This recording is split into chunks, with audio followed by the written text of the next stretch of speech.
Уважаемый господин президент, дорогие друзья, добрый день, мы очень рады вас видеть в России.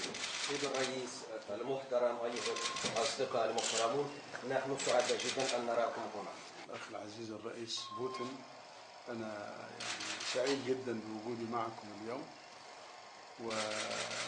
وأشكركم على حسن الضيافة والاستقبال المتميز والشعور الذي أراه مخلصا، والرغبة في حميمية اللقاء وأيضا قوة العلاقات في هذه المرحلة.